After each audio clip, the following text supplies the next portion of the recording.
Welcome back, players and collectors, to my channel, Ren's Collectibles, and welcome to another TCG talk. This one's probably going to be a much shorter episode than the others, but there's just a few things I wanted to talk about for this week's episode. Not a whole lot has gone on in the TCG world, but with that, there has been some things, and some TCGs have released their first or, expansion sets, and we got to talk about them, right? Got to talk about them. All right. First, before we get into anything else, we got to talk some Mythik TCG. You guys know that's my top TCG, so I have to talk about it. The very first Mythik Battle League has officially concluded, and my God, was it was fantastic. It was freaking good. I can't wait for the next one. But if you guys didn't follow the series at all, we had 6 really tough weeks of, each team battling each other out to get points, and then at the end of the 6 weeks, the second and third place team battled it out in a playoff round for a chance to go into the championship game, while the number 1 seed got an automatic bid into the championship. So the number 1 team going into this after the 6 weeks were done with an astounding 12-1-0 record was Team Skull. They got the automatic bid into the championship. And then the Mythic Narwhals finished second place, and third place was Mjolnir's Might, which was my team. And so I think we were 1 point away from second place, something like that. So it was neck and neck for second and third place. Mythic Narwhals ended up beating us, Mjolnir's Might, in the third game of the playoff round, and they were some of the most intense games I've seen and played in myself personally for Mythik TCG. Any TCG, for that matter. It was fantastic. It was down to the final play. Jonesy came out with some really good combos to end up stealing the game from us. And it was a good thing, too, because I even showed them after the game what my hand was and basically said, if you didn't beat me on that turn, it would have went to me, my turn next, and I had the cards necessary to pull off the win. So that way, it came down to the wire, and it was fantastic.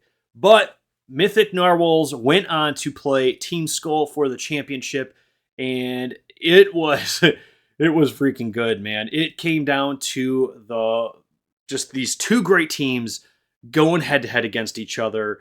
Mythic Narwhals were severe underdogs. Just put it out there. They were severe underdogs, and Team Skull on their first couple turns just came out stacking the board. Had a very dominating presence in game 1, but the Mythic Narwhals team just came out and absolutely stole game 1 from them.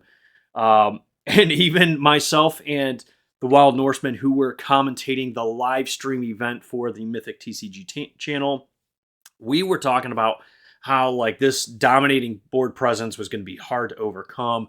We thought Team Skull was going to be able to attack, and they had set up such a dominant board state that we forgot they were in turn 3, not turn 4, so they couldn't even attack. And then Jonesy on Mythic Narwhal's turn 4 came in, swooped in, stole the game from them. It was something we had not seen at all in this tournament, and mine and Norse's jaws dropped. I know it was a huge shock to see that victory get pulled out by the Mythic Narwhals, but the shocks didn't stop there, because in game 2, it was very much the same thing. Team Skull kind of had a dominating board presence, but Gabe from Mythic Narwhals just really started sapping the life out of Team Skull with his Gaelic combo deck. And when it came time to Jonesy and his turn to attack, he pulled out the Camelot Champion deck again and just swooped in, stole game 2 from Team Skull a second time to win the championship and come out with a shocking 2-0 sweep of Team Skull. But I tell you what, those were some of the most fantastic games I've seen in a long, long time. It was a fantastic event. The whole community came together to watch and participate in the live stream event, and it was just all around some of the most fun that we've had as a TCG in a very, very long time. And I highly recommend anybody that is just kind of getting burnt out from the top TCGs and the TCG spaces in general. Give Mythic a chance. Give them a try here. It's so much fun. I tell you that much. It is a ton of fun. But we've concluded the Battle League, the very first Battle League, and Max, the creator of Mythik, put out this announcement in the Discord, which I highly recommend you guys go join as well. The first Mythik Battle League, Team Battle League, has concluded. Thank you to everyone who participated. The winners, the Mythic Narwhals, will be sent their Mythic Battle League trophies by next week. And yes, there are trophies involved. That's how great this is. We're going to take a few weeks off team battles until the next Team Battle League starts the week of April 28th. So we've got about 4 weeks before the next Battle League, Team Battle League starts up, and it is expanding. It already seems as if we're going to have a few more players jumping in. We're going to have a few more teams joining the ranks here, which is going to just make it so much more fun. I cannot wait. This, seriously, I've been playing trading card games for a while now, several years at this point, and this is by far my most favorite TCG, and I've had the most fun in any TCG with this team battle format. So I'm super happy to see this continue on, and I'm looking forward to the next series. It's going to be so much fun. Future Battle Leagues will increase team heartbeats to 40,000 heartbeats, same as Battle Royale, so prepare for longer matches. Also, TTS cards will be updated to their most up-to-date versions, most importantly including the Merlin nerf. So a little bit to break down there. The very first Team Battle League that we just had, that had a heartbeat total or a life total of 25,000 heartbeats, seems like a lot. It really was not. The matches were actually relatively fast for such a small life total in terms of the gameplay. And, it makes sense when you have... There's certain cards here. I know you guys probably... I'm not going to switch the camera over. But this Turquoise Prince here has 12,000 attack. So you figure you get something like the Turquoise Prince out there, and pretty much in 2 turns you can ruin somebody's day with the 25,000 heartbeat. So think of it as like... If you're battling in terms of Pokemon, it's 250 life, or if you're thinking in other, I guess, Magic terms, it's 25 life. Where like a commander would have 40 or whatever. So there's been a good increase to the heartbeats, which has been necessary and needed. Max definitely heard the community from the get-go, but obviously wasn't going to change it halfway through the very first tournament. So that was something that was discussed, and I'm happy to see that it is going into effect. 40,000 heartbeats will definitely make sure that teams survive longer and give for much richer, better strategies and gameplay. And I cannot wait to see how the meta shifts, because there was a lot of similar decks being played in this first Team Battle League just because of like the burn strategies and such. This opens up to a ton more strategies, and I honestly cannot wait to see kind of what comes forward from this. So it's going to be very, very fun. Again, highly recommend you guys check it out and get into it. The TTS being updated has already happened in all the up-to-date versions, because there's been some erratas to certain cards being updated. They have all been changed, and the Merlin nerf is now coming into effect. The Merlin, basically... The Camelot deck was extremely powerful in this format, and it will probably come to no surprise to anybody listening to this who does not know or has not played into Mythic. The Camelot deck was actually the championship-winning deck. But I wanted you to pause there because, like I said, they were... It did not take over every single game like it kind of seems like it would. There was definitely some defenses put into place that prevented that strategy, that combo, to take off as much as you think it would. But basically, the Merlin nerf says that the original card states that you could sacrifice 2 Camelot champions on your field to deploy Merlin, and then you could sacrifice Merlin at any point on your turn, your opponent's turn, whenever, it doesn't matter, to then pull out 2 different Camelot champions. And so the combo would come out, and you would essentially want to do it all in the same turn. You get 2 low-level Camelot champions out there. You sacrifice them for Merlin, and then you sacrifice Merlin for the 2 high-leveled champions, which was Lancelot and Gawain usually. And then you could essentially win on one turn with that combo if you had the right things in place. Now the nerf is taking effect, and the Merlin nerf now says that you cannot sacrifice Merlin the same turn it is played. So, that being said, you cannot do the complete Camelot combo in one turn, which definitely helps a lot with the, kind of defending against the Camelot combo. It's still a very strong and viable, powerful combo, but it's going to give opponents a chance to set up or, put a defense in or, stop the Merlin combo from happening, on their turn versus, any other turn. And, with the Merlin thing being kind of like at any point you can activate its combo. So let's say on turn one, you sacrifice 2 low-level Camelots to deploy Merlin, and then you cannot obviously now activate the Merlin to sacrifice itself for 2 other champions. It goes to the next person's turn, and they go to attack or trebuchet, or not trebuchet, ballista, or whatever, get rid of the Merlin. They can respond by instantaneously sacking the Merlin and getting 2 of their own champions out, which kind of gives them, the team playing Camelot, some defensive mechanisms they can put in place as well. But it also then stops them from being able to deploy this Camelot combo in one turn, which really helps. And I think it's going to definitely change up strategies quite a bit. So I'm looking forward to seeing that happen and kind of play out. But continuing on here, during the offseason, I would love to get some TTS Battle Royale matches going. Please let me know who's interested. A lot of people have already kind of put out there they are interested in doing Battle Royales, which is the 4-player free-for-all, essentially. So if that is something that you're interested in, kind of like a Commander-style format, sort of, definitely join the Discord, and I will probably I'll start live streaming some matches like that, just so we can get more people familiar with Mythik TCG as a baseline, but then also to see what the Battle Royale matches look like as well. So that's something we're going to be doing here. And then finally, the next official Mythic Championship Virtual Tournament, which is the standard 1v1 webcam tournament, is scheduled for the end of May. More info to come.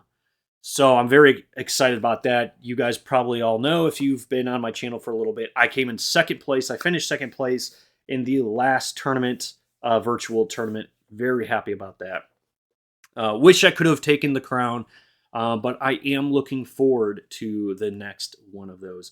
And for anybody that wants to get into Mythik TCG, but wants kind of like just a soft get in, you don't want to do the team format, you don't want to do the Battle Royale, the 1v1 standard virtual tournament is the place. It's the easiest spot to get into as well, to just build a deck and go. And with all that being said, if anybody is looking to get into Mythic, wants to learn to play Mythik TCG, or even if it's just on a fun, casual level, it doesn't have to be for all these tournaments, let me know. Reach out to me. I would love to play with all of you guys and teach you guys how to play and get people more involved into the game, because it is truly a fantastic TCG, and I think it is extremely underrated and very much under the radar, and it needs to be brought to the light, because this game is seriously fun.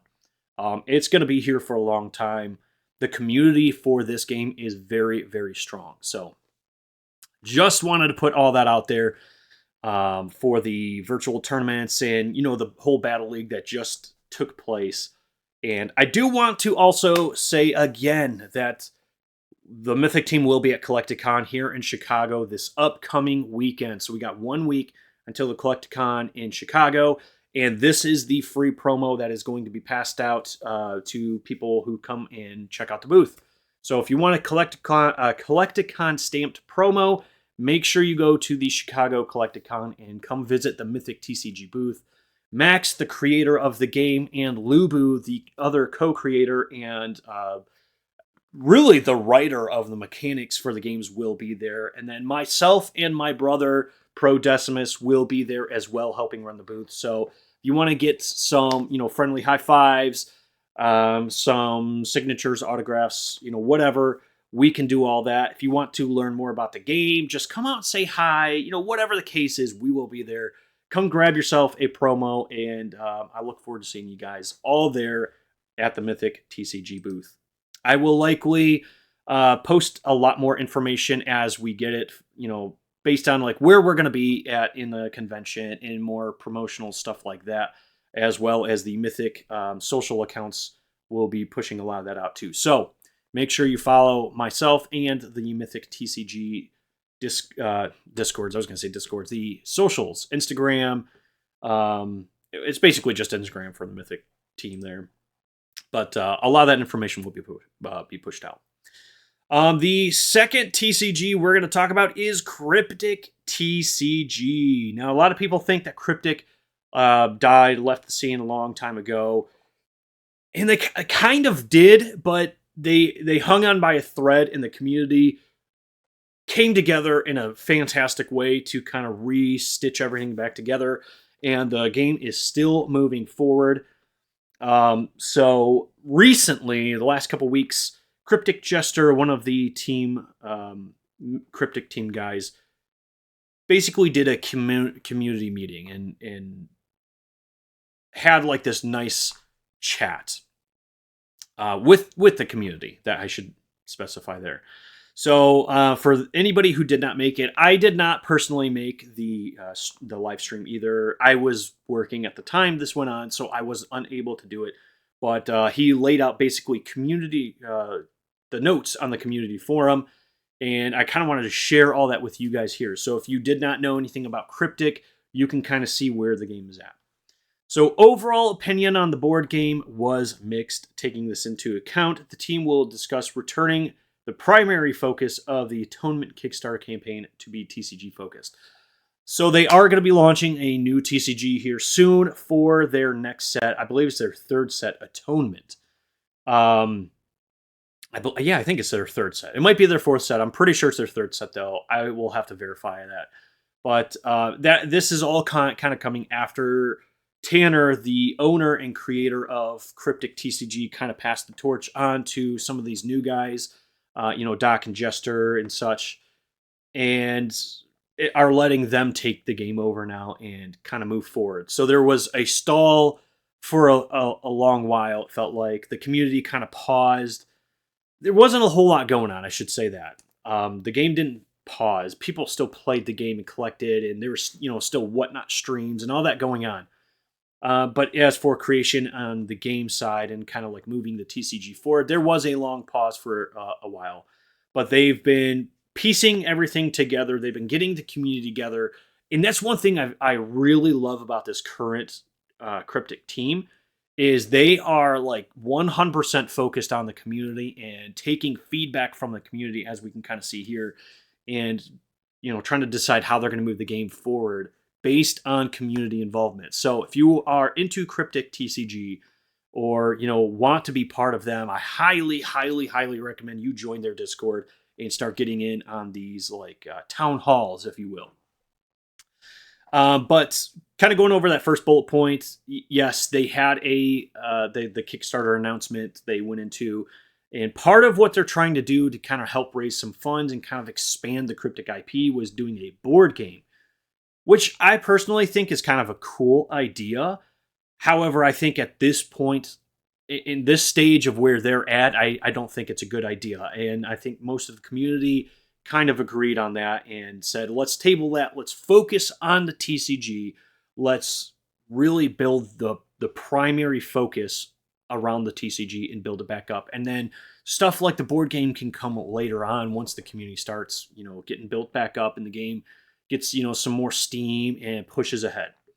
So Atonement Kickstarter will be launched before the Ambassador product is received, but after there is an official release date for the Ambassador product. So the Ambassador product was basically, it was a buy-in for anybody. I don't want to say with lots of money, but they were pretty pricey. It was this way to support Kryptik, through some relatively expensive, let's just say they're a couple $100. Most of these things were, you get like a promo card and like a playset promo card. And there was like some other things you got that were basically collector items like one-ofs and such things like of that nature and such. But you know, they were, it was essentially like you were donating to the game. You're getting some of this cool stuff in return, but you're helping like launch the game and push it further. And that's what the ambassador product was. So they're basically just saying the Atonement Kickstarter for those who did not get into the ambassador product launch, which the ambassador product launch sold out relatively quickly from what I saw. But it's basically going to start and launch before ambassador product is received. So they're just trying to be transparent and say like, hey, look, we're not trying to swindle you and take your money or anything like that. We're trying to get to the Atonement Kickstarter so the TCG can move forward before all this big ambassador product is received. But it will be after there's an official release date for the ambassador product. So they're just being very transparent on what's happening here. Love that. I absolutely love that, and I hope they continue to do that. I have good vibes about the new Kryptik team on doing such. So I expect nothing less from them moving forward, and I think that's what they're going to deliver. The community has expressed great interest in the following regarding the Kickstarter. So keeping the gameplay alive as a primary focus and balancing secondary. I love that. So the community basically said, we just want to play the game. The people that are in the community right now love the game, just want to keep it going. That's the primary focus. And then balancing is secondary. So balancing is just basically fixing certain mechanics and things that kind of feel busted or maybe broken through gameplay. And I like where it's at. And I like where their focus is going. Again, community involvement. I love that. And it's great to see them actually putting it out there and following up on it. Stretch goals to include sealed products, booster boxes, starter decks, such, and cards that were previously unprinted, do process poker and glass foil Wicked Prophecy toppers, and perhaps an art book. I love that. I freaking love that. So part of what makes like a TCG really cool is some of the extras you can get. I love stretch goals being that you can get extra booster boxes and extra starter decks and things like that nature. The cards that were previously unprinted, that's a huge drive. So the collector side of things, people are going to eat that up. That is a fantastic idea, especially when they go on to their glass foil Wicked Prophecy toppers. I seriously hope that's a thing. I will definitely be back in the Kickstarter and trying to get some of that if they do that. But one of the things I think is super underrated that more TCGs should do is an art book. I think that is a freaking fantastic thing to do. People love arts, especially for these TCGs. I would buy a TC or an art book for a TCG like this. You know, if Mythik or Nostalgics or any heck, even if some of the big games like Pokemon TCG, One Piece, they did art books of their own art, I would probably buy those things. They're so cool. I love seeing art like that. So I think that's a fantastic idea. The community definitely knows what they want, and I hope that Kryptik comes through with this because that is fantastic. It truly is. And then setting realistic funding goals which create quality products while also compensating the Kryptik team for their efforts. I love the transparency there too. Setting realistic fundraising goals which create quality products while also giving the Kryptik team everything they deserve for their efforts as well. Fantastic. We've seen some TCGs in recent times set truly unrealistic funding goals.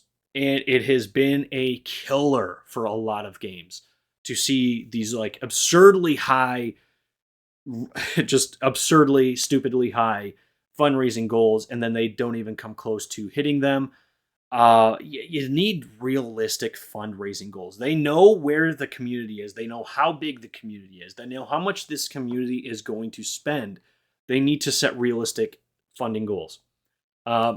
The fact that they're literally just talking about it and putting it out there tells me they're aware of this and that, you know, they know themselves they have to do this. But, you know, they want to be able to raise enough money to not only just get the product out there, but make the product the best it can be. And, you know, without getting political or anything like that, the whole tariff situation that the U.S. is going into in the rest of the world now, You want to be able to take all that kind of stuff into accountability, which means maybe doing like US printers, for example, and getting high quality US printers, which can run prices of cards up even more and therefore make things like the booster boxes and the promo cards and all that just shoot up in price. So setting realistic fundraising goals is quality or is key for getting the quality product and key for getting people to back it. So I like what that's going on right there. At this time, it is not feasible to create any form of substantial digital platform or use any existing platform to jumpstart digital production of the Kryptik TCG due to financial manpower balancing and time constraints.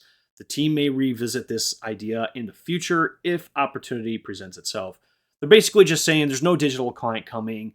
The team is small. The funding for the game is, low considering where it has been in the past, and it's just not feasible at this time. But it is something they're open to in the future. I love that. For any indie TCG, you want to get some kind of digital platform to play the game, or just something to keep it going. But small TCGs just have to be realistic in that those are future goals, not current goals. Realistic expectations regarding funding goals will be crucial in developing an effective marketing strategy to allow the potential of a fourth set in the future. Please be aware this is a very optimistic outlook. So that's basically what we just talked about. But they want to set the realistic expectations of funding so that people can fund Atonement and actually get Atonement, but also for potential stuff to come in the future, like a fourth set. Development of the Kryptik tabletop board game will still likely be taking place as a means to expand the brand further, but will not replace the TCG aspect of the business. Again, I think the whole idea of the board game is pretty cool. I'm going to be honest there. I think it's pretty cool, but it shouldn't be the focus of Kryptik. And they're definitely taking that in consideration and saying, look, we like the idea of the board game as much as everybody else. We understand that the TCG has to come first, but it doesn't mean we can't come out with this tabletop board game, and they're still going to look into developing it. I love it. Community meetings will now be held once per month with dates to be announced in advance of each meeting. Everything in this announcement regarding the community discussion may be subject to change pending discussion within the team. Our first goal is to support and adhere to the ideology of the community. And then thanks for all of your continued support and contributions. We wouldn't be here without you. So absolutely love that from the Kryptik team. And then, the whole fact that they're taking community involvement into this.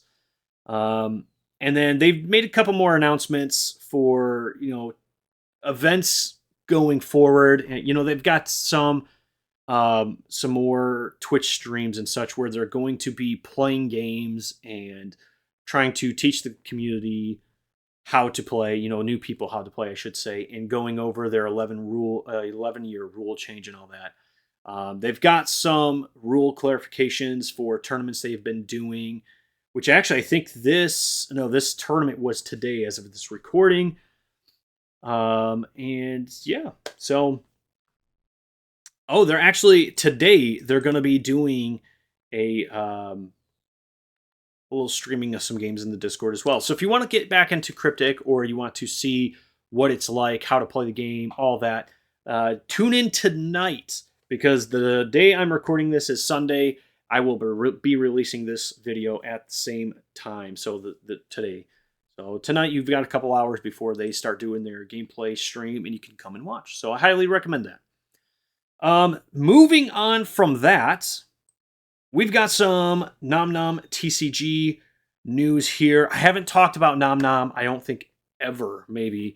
But it has officially released to the public. So I am not terribly into Nomnom. My opinion is I don't hate the game or anything like that. So anybody who's into Nomnom Verse, please don't construe this as negative. But to me, it looks like it's just another Metazoo ripoff TCG, and it kind of makes sense because it's created by Victor Larson, who is one of the top Metazoo artists for the original Metazoo TCG. So it makes sense why it is. It's got a very similar art style and kind of like creature style there, but it is a completely different game. And I've heard a lot of good things about Nomnom Verse. I'm not hating on it, but I do want to share all this with you because if you've been following Nomnom, you probably know that it's already coming out. And on their Kickstarter, they released this note. Hello again, Nomnom backers. That's a wrap. We finished preparing and shipping all of your packages, and they should be arriving safely to you within the next few days. And as I said, most people have already started getting their product, opening them. I've seen some openings on YouTube and whatnot, and all this good stuff. So it is with great sincerity that we thank you once again for believing in us, supporting us, and continuously venturing on this journey with us. Thanks to you, this Kickstarter has been a crucial chapter in what we are sure will be an epic and fruitful story. We cannot wait to share with you all what is to come for the Nomnom Verse and its world as a whole. How can you stay up to date? Well, if you haven't already, find us on our socials, check out our website, and join our Discord of passionate individuals who all share the same love as all of us. Collectors, gameplay, and most of all, Nomnom.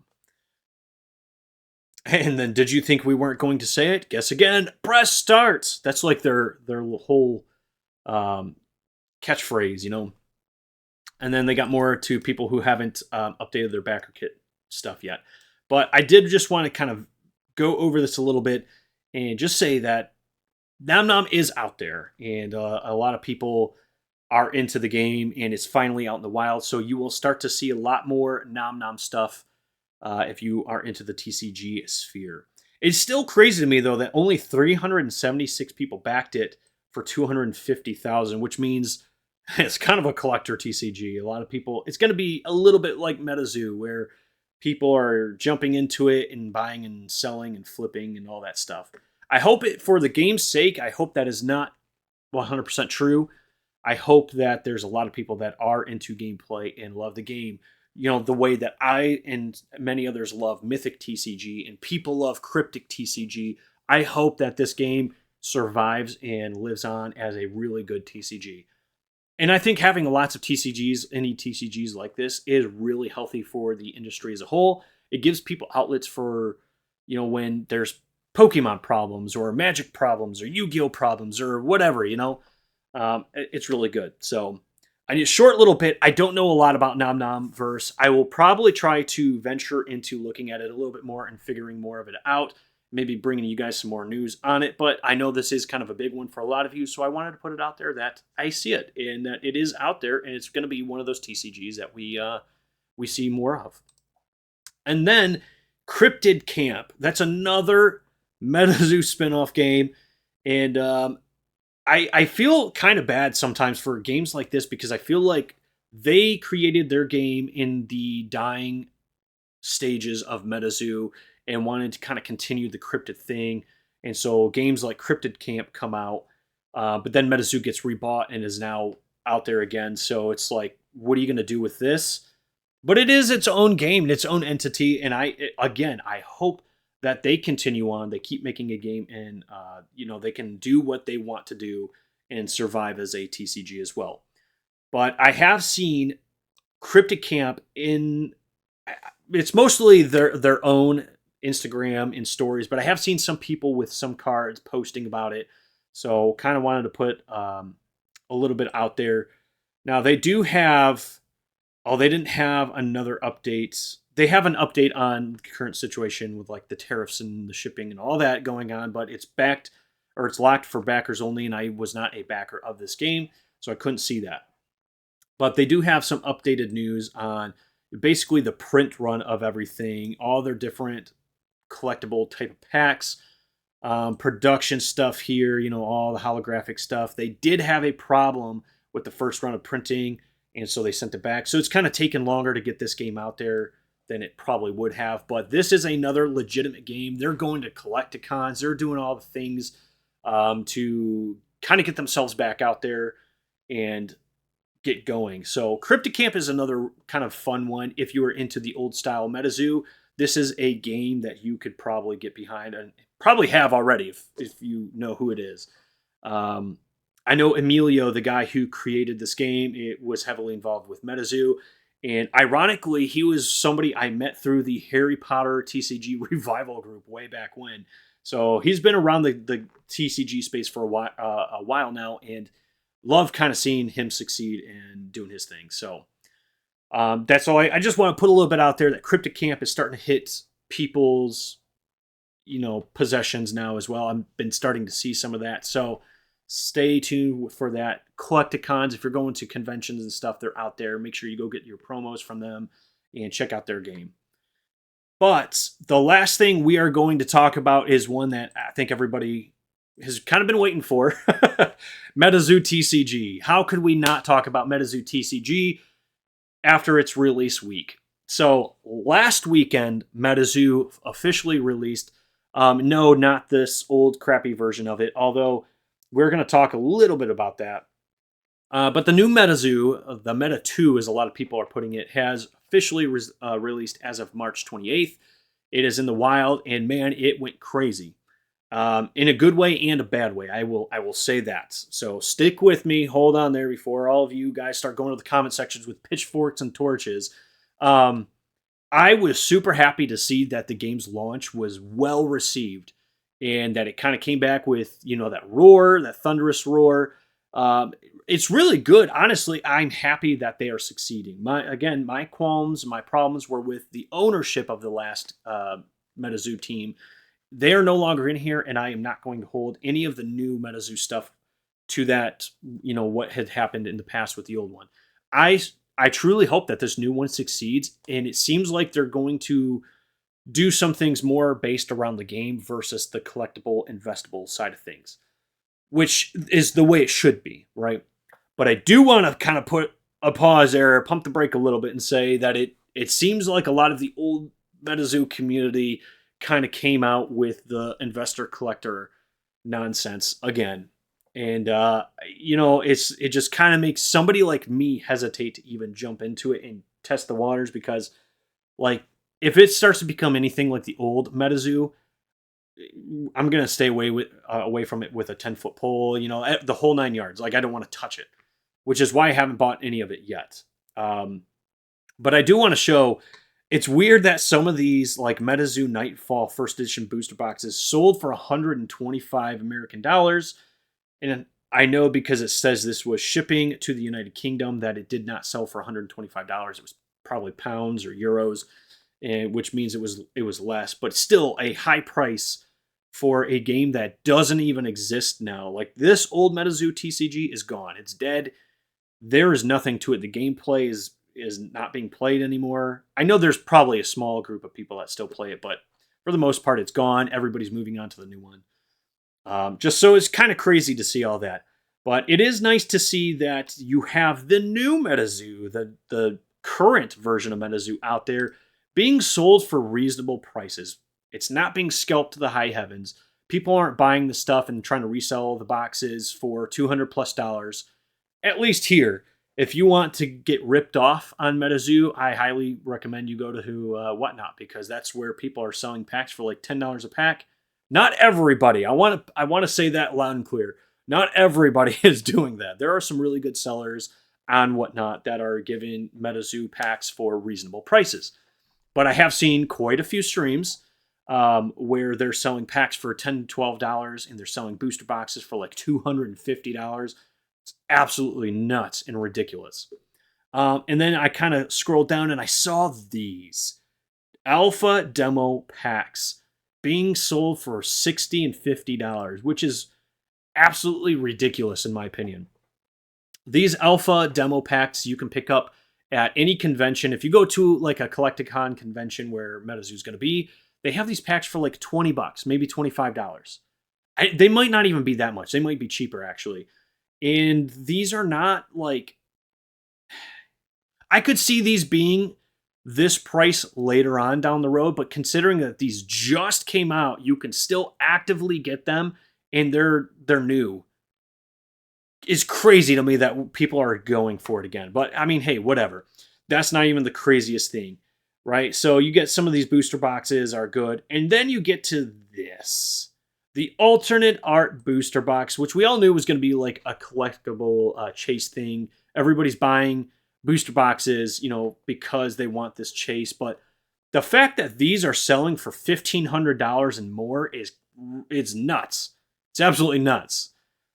And I'm not shaming anybody who is buying them, right? Like if you want to spend that money on it, good for you. They are alternate art booster boxes. They're signed by Poncho. They're in very low supply, which means the demand is going to be high. But it's just nuts that a game that literally just came out is already getting some of their stuff just absolutely invested in like this. And it makes me hesitate again to want to get into Metazoo, because it's like, is this going to become another version of Metazoo where it's scalped to high heavens?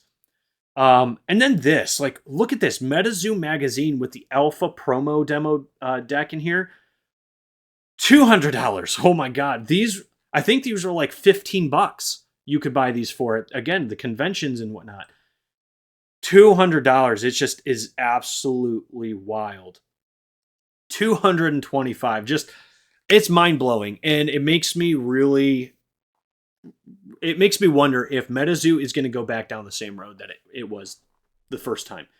Again, I hope they prove me wrong and that is not the case, and that maybe it's just certain products that will get scalped to the high heavens and, that and move on that way. But it seems as if the actual gameplay piece of it is going to be fine for now, because it seems as if stuff is going for a decent price. You can buy a booster box for the MSRP price or lower, in fact, because the MSRP price is $120. Now, mind you, the boxes are only 24 packs as opposed to 36. So it kind of puts, if you were to buy at MSRP, it puts the price per pack at about $5 a pack, which is still reasonable. The other thing I kind of want to show is that, like, there's some cards like this right here, this alternate art of the Sword of Surtur is a bonus 2-star combo, $30. That's reasonable. That, to me, for like an alternate art, you're getting 2 of them. That's pretty reasonable. You got something like this alternate art of Snallygaster is $40. That's reasonable. That's doable.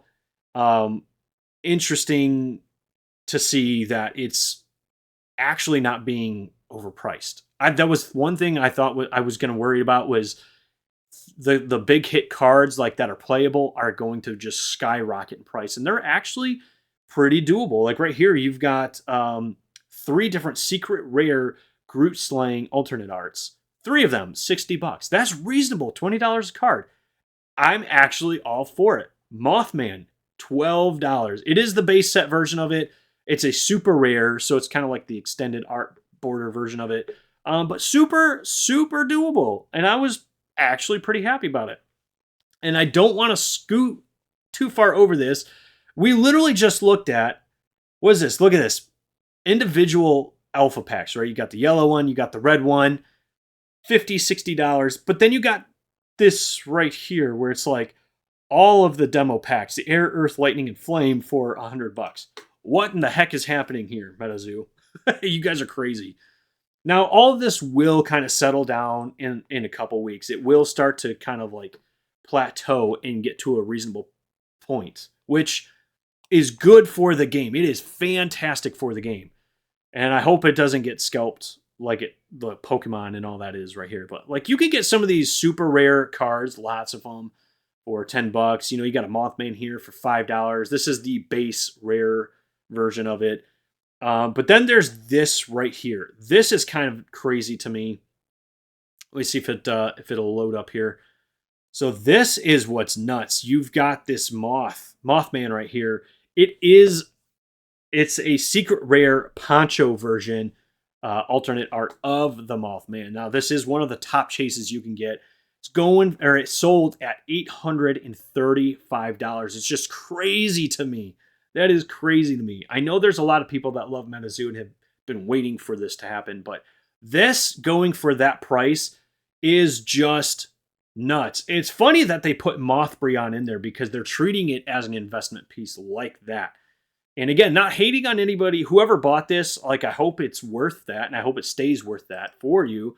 But it's crazy that this card for a game that just came out went for that price. And it's not Pokemon. It's not Magic. Like, it's not one of the big TCGs. Like it's an indie game, Metazoo. So absolutely nuts, crazy to me. But I am happy. I will say that some of the single prices are going for reasonable amounts. Again, don't go to Whatnot if you want singles. You're gonna you're gonna have a bad time. I'm telling you now. People are overselling the Metazoo singles there for absurd prices, and they're not worth it. But like some of this, the alternate art Mothman, I actually think that looks pretty cool. $122, not bad in my opinion. The Sun Wukong alternate art, I think, is a little bit high. That seems kind of high for what it is, but I mean, to each their own. Again, everything will come back down in price, but yeah, I want stuff like this. I want to get the Babe the Blue Oxes again. So a card like Trample and a Howl for $2, that'd be worth it for me. But that is essentially what I wanted to talk about here when it comes to Metazoo. Kind of fun to see that they're doing well and people are receiving the game well. It hasn't been quite the story of the OG Metazoo where everything is just an investor game and we can actually have a chance to collect some of these cards for reasonable prices. I enjoy that. But that is all we wanted to, or I wanted to rather, go over and kind of talk about. Again, it's a little bit of a shorter episode this week versus some of the other weeks, but wanted to throw all that out there. Some good TCG news. Indie games have been on the rise, and it's really good to see that there's a lot of these indie games coming out and a lot more just continuing to succeed and move on, put one step in front of the other, and just move on and enjoy what they're doing. Because like the whole scene with Pokemon and Magic, Yu-Gi-Oh, like they're frustrating and it makes it very hard to want to stay in trading card games. But when you got some good stuff like these indie games out here doing what they're doing, it makes it seem all right. And I love the fact that they're all growing. People have kind of stopped the whole like indie games are dead and if you support an indie game, you're a nerd. Like it seems like that's stopped for the most part. So I'm happy to see that. But that's all I want to talk about today. I hope you guys have a great Sunday and a great rest of your week. And I look forward to seeing you guys all at Chicago CollectCon this coming weekend. I'm excited about it. Hopefully you are as well. But with that, we will see you guys in the next episode.